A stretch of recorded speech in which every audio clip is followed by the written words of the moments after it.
You know, we respect each other enough. Man, you ready? How are you? I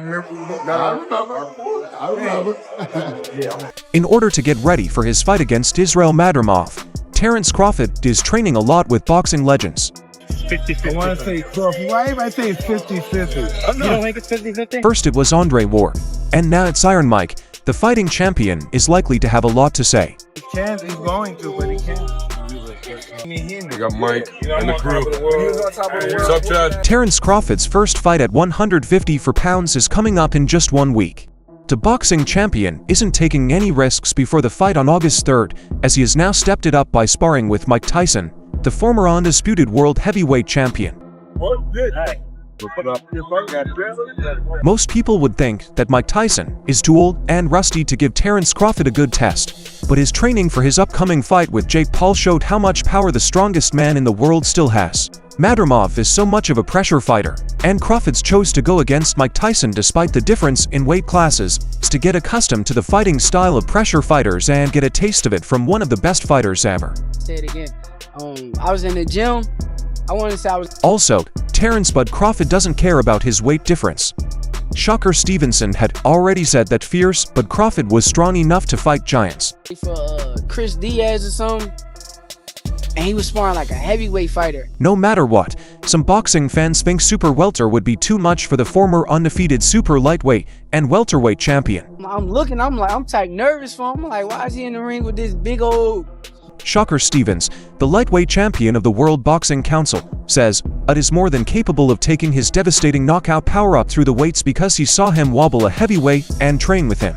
Ooh, and man, I swear he done caught the dude on the shin. Boom! I really believe that Bud beats everyone he fights, even people who are heavier than him. As news, he told me that he has everything he needs to beat anyone, since everyone has hitting power boxing, IQ boxing, and footwork. There's nothing he can't do in the ring, so I think he'd be a hard job for anybody. Another thing is that his punching power transfers to another weight class, he then continued. Wobbling all around the ring, I'm like, what the God is this dude this? I've been in the gym and seen him hurt a heavyweight, a 200 pounds plus guy. He hurt him, and he was in there with wobbly legs. I was like, damn, this guy can punch that hard as a result of his talk with almost all weight classes. But it's like, honestly, Bud is very strong. Terence Crawford tried to get in the ring with Iron Mike Tyson, and it was a thrilling experience when they met. The sparring wasn't only in Crawford's benefit but in Tyson's as well. Iron Mike Tyson is also planning to make a return to the ring later this year. You don't realize how strong he is as a fighter, and his punching. Once the sparring was over, Terence Crawford graced an interview where he not only spoke about the practice session with Mike Tyson, but also about the Tyson vs. Jake Paul fight. Jake Paul and Mike Tyson are set to face off on November 15th in a controversially sanctioned professional bout. Despite an initial delay due to an ulcer flare-up on Iron Mike's part, the Netflix broadcast event has been rescheduled and will now take place in the winter at the AT&T Stadium in Arlington, Texas. While Paul fought this month, defeating Mike Perry, the fifth former UFC fighter on his record in 6 rounds. Tyson hasn't had a pro fight since a 2005 loss to Kevin McBride at 58 years old. Many are worried for the former undisputed heavyweight king. Good guy. You know, he's very respectful. He's, quiet. Speaking on the MMA Hour, Terence Crawford, who is a strong case as the best fighter in the world right now, was asked if he wanted to see the fight. He said no. No, I don't. I think, like I said in the interview, I think Jake is getting better. I think Mike Tyson is an icon in boxing. He's done a lot for boxing in his own way, and I just think Mike is past his prime. Mike is old.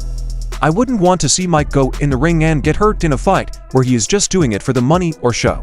I just think him having his health problems is another added reason why I don't want to see him in the ring anymore. He may need to work on his stamina a little bit, but for the most part, Despite both men confirming it's going ahead and everything being booked, former 2-time welterweight champion Sean Porter doesn't think Paul and Tyson will ever step through the ropes together. Regardless, Mike Tyson has sent a chilling message to Jake Paul ahead of their November fight, after the YouTube star defeated Mike Perry with a 6th-round knockout on Saturday. Tyson and Paul were originally supposed to fight this week, but the boxing match was postponed until November after Iron Mike suffered a medical scare in May. The 57-year-old is committed to fighting Paul though, and told his much younger opponent of how soon their fight was coming up in a menacing post too. 118 days minus 16 weeks and 6 days minus 17 weekends, 2,832 hours, 1 lock 6,990 minutes, 10 lock 19,500 seconds. He wrote on X, "The clock starts, ow #Tyson Paul. The clock is ticking #JWake." Tyson also shared a video of himself silently watching Paul on TV for the latter went on to defeat former UFC star Perry. The 32-year-old bare-knuckle fighting champion was no pushover and even tested the YouTube sensation chin at times in a grueling match.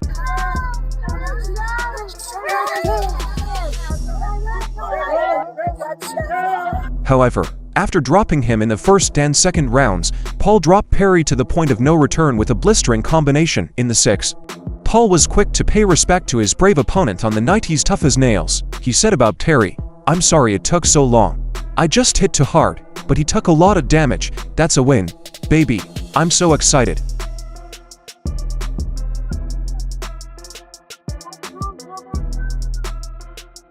On the other hand, Terence Crawford's weekend consisted of playing as an active participant at a WWE show on Friday by giving a steel chair assist and knockout right hand.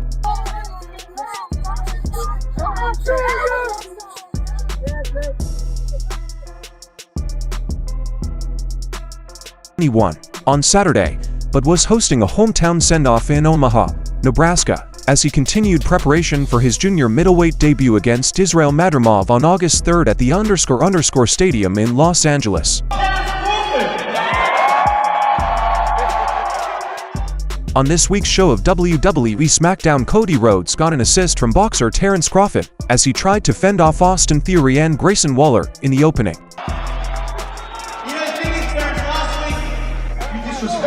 The dynamic pair of a town down under, Austin Theory and Grayson Waller, are known for their brash and cocky attitude each week on Friday Night SmackDown. However, they paid a price for the same by a man from outside the squared circle. In a video obtained by Ringside News for the July 26 tapings of SmackDown film, after the airing of the July 19th edition of SmackDown, Theory, Waller was seen in a promo segment with boxing sensation Terence Crawford. It's only fair that you come out here and you apologize.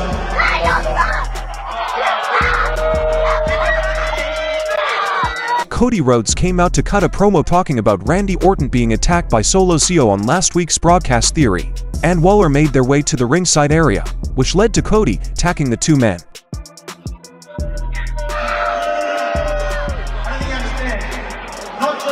Undefeated boxing champion Terence Crawford was ringside for Friday's WWE SmackDown from Omaha, Nebraska, and helped Cody Rhodes even the odds in a 2-on-1 fight against Aon Down Under after RS was thrown outside the ring. Crawford, an Omaha native, gave him a steel chair.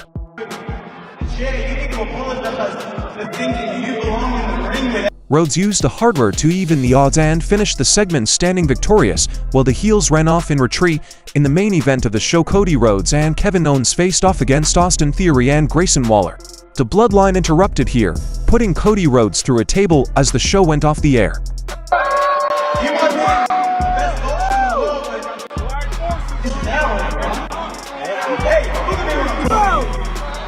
Terence Crawford was seen earlier in the night helping Cody Rhodes and fending off an attack from down under.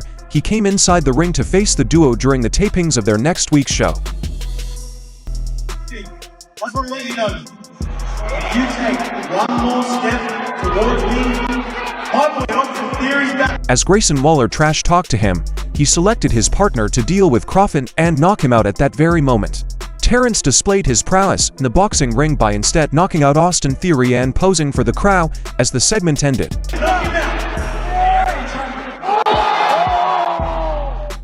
All of this happened ahead of Terence Crawford's planned fight against Israel Madrimov goes down on August 3, 2024, the same day as WWE SummerSlam at __ Stadium in Los Angeles, California.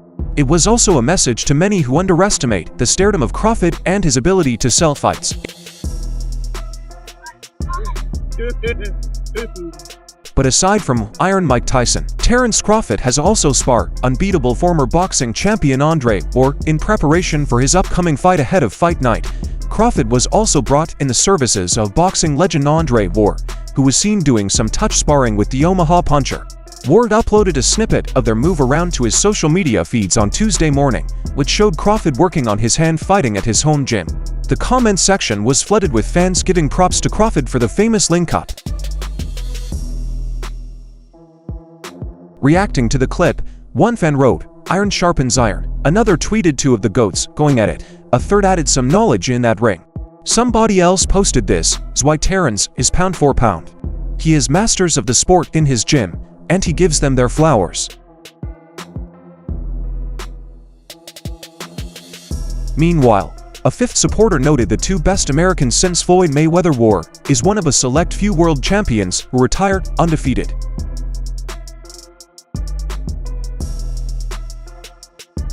Son of God famously hung up his gloves in 2017 with a perfect 30-20 record after retaining the WBA IBF and WBO light heavyweight titles against divisional great Sergey Kovalev. Prior to moving up to 175 pounds, Ward had proven himself as the No. 1 super middleweight of his era by winning the Super 6 World Boxing Classic Tournament and picking up the WBA and WBC titles 168 pounds.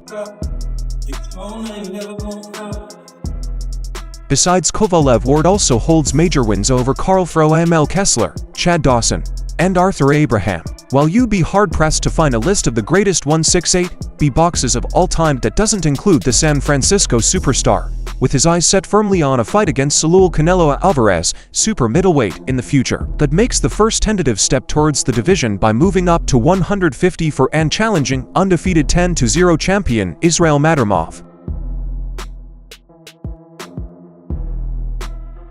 The former two-weight world champion Andre Ward has voiced his view on the potential super fight between Saul Canelo Alvarez and Terence Crawford, but has been targeting Canelo ever since he put in a career-defining effort last year against welterweight rival Errol Spence. Although the Mexican originally dismissed the fight, he recently admitted he would be prepared to protect his super middleweight titles against the naturally smaller man if the money was right.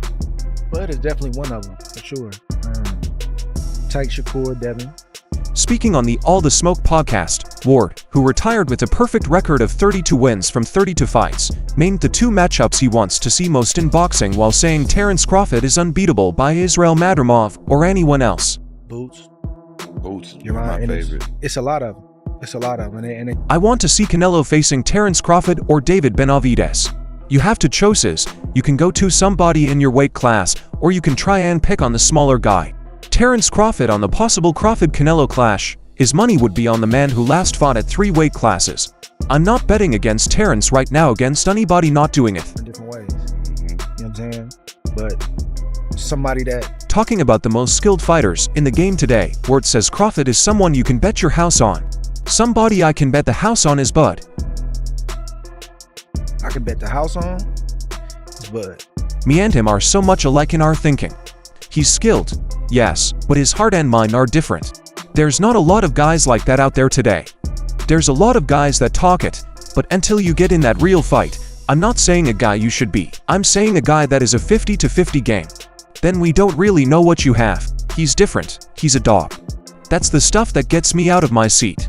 It means that when you need to be that guy, you can be that guy. Because me and him. This showed exactly why Terence Crawford is a great of the sport of fighting. Even from a young age, he's been used to sparring world champions, as Timothy Bradley had so much respect for him after sparring him many years ago. He's way better now. He's way better now. I mean, when I sparred him before, you know what I'm saying? When I sparred him the first time, it was no joke. He whooped my ass the first time I sparred him. On what stood out to him the most about Crawford when he used him as a practice partner in training camp, Terence was at that time, and this was a long time ago. He's a much better fighter now than he was when I was sparring him, but at that time it was just his timing. It was the fact that he was able to adapt, and the thing that surprised me about him is that I was a world champion. And when you get into a firefight with most guys in the gym, they back down. They understand that you're a winner, and so they'll kinda back off a bit and let you beat on him. He didn't. He was like, nah. So when my game would rise, his game would rise, and I'm like, okay, let me step it up a little bit more, and then he'll rise, and I'm like, oh, I got to go all out now and he'll meet me. He just kept meeting me. Man. And I'm like, holy crap, this kid is different. And then the skills on top of that. I found out he was a right-hander instead of a southpaw, and he fought so comfortably out of a southpaw stance. So those were surprising things for me. And just that grit, determination, and his ability to make adjustments on the fly. He then continued. You know what I'm saying? Like, I was like, who the hell is this kid? You know what I'm saying? So, but I knew right away he was a different breed, a different quality of a fighter, man. I knew he was A grade, prime. You know what I'm saying? Prime. I would spar him one day, and he's one way. And then I would spar him the next day, and he's a totally different fighter. And I'm like, wait, hold up. He didn't even make that same mistake he made yesterday. I worked on trying to make this dude pay, and now I got to go back to the drawing board. Damn, this kid is smart. Great meat, so I was like, man, why you not fighting, you know? Why you not fighting? Who, you know, Cameron had him at that point. I was trying to buy him out his contract. And he did it all by himself. He didn't have a teacher there. He was all by himself, so that's what made him special. In Madrimov, Crawford is coming up against an unbeaten fighter with plenty of experience in the amateur co. When defending Uzbekistan, the current WBA champion at 150 pounds, Madrimov begins the fight as a significant underdog, but many professionals believe he could be a big problem for the Nebraska men and that his trainer could be a crucial factor. As Terence Crawford readies himself for his move up in weight to face Israel Madrimov, he spends some time talking to boxing media about his thoughts on this fight and what's to come next. Check out some snippets of what he had to say below. Go ahead, man. Hold that, guys. The three-division champion Crawford will continue his conquest at 150 pounds after winning the undisputed welterweight crown. I'm very excited and lucky. I can't wait to go out there and once again make history. Crawford told the media. So why not go for the top guy in the division? My body is growing and I'm getting older. Making 147 pounds was kind of tough. It was time for me to move up. Becoming uncontested at 147 pounds, there was nothing for me to show to kill myself making weight, so why not move up? I've always been competitive, trying to stay on top to rule the world. I had a mission, I had a goal, and I just went out there and conquered it like anybody else would in any other city. So I would just tell them. I don't know yet what will be the most difficult thing about moving up to 150 pounds. I don't know how my body is going to feel. I don't know how things are going to go, but I am looking forward to it. Madrimov, a 29-year-old from Uzbekistan, will look to protect the title he won against Magomed Kurbanov in March for the first time in the toughest test of his 6-year career. Information that can enlighten the boxing fans who don't really understand what they're probably critiquing on that Shakur fight. Well, Shakur is one of the best boxers in the game. He's an accomplished amateur. He may only have 11 fights, but he's a world winner for a reason. Crawford said he's strong. I have to respect everything about him. It could be a tough fight. Every fight could be my hardest fight. I won't know until I step in the ring if we're not taking him easily or taking any shortcuts. The best boxer, pure boxer. You know, so I just tell Shakur just... As Crawford prepares for Madrimov, a swirl of questions swirl about meeting former rival Errol Spence at 150 pounds for their long-discussed rematch, as well as facing undisputed super middleweight king Canelo Alvarez. From his previous fight, that he was tough, he was big, he was strong. My thought is crystal clear on one thing. That's August 3, and that's Israel Madrimov, said Crawford. I'm not worried about Canelo or anyone else for that matter. August 3rd is the only fight on my mind as Crawford prepares to start taking on bigger opponents. He's also tapping into former super middleweight and light heavyweight champion Andre Ward for practice. Ward 40 retired in 2017 and has already been honored in the Hall of Fame. You know, I could say that, you know, I spar Andre Ward. That's dope, you know, so, you know, it was good. It was dope. I appreciate Dre for even giving me the chance to step in the ring with him. I'm gonna take it to the grave. What kind of insight did he give you? Obviously, just a little bit. Like, what did he tell you? Like, we don't stop learning, right? The older we get, we never stop learning. Said Crawford. I can say that I sparred Andre Ward. That's dope. It was good training and a great experience for me. Once we got in the ring, we were locked and focused on the job, and that's all for now. For the very best updates on news, moments, events, and action in the world of boxing, stay linked with us by subscribing to our YouTube channel. And don't forget to turn on notifications to get notified when we drop quality contents like this. Until next time, peace out.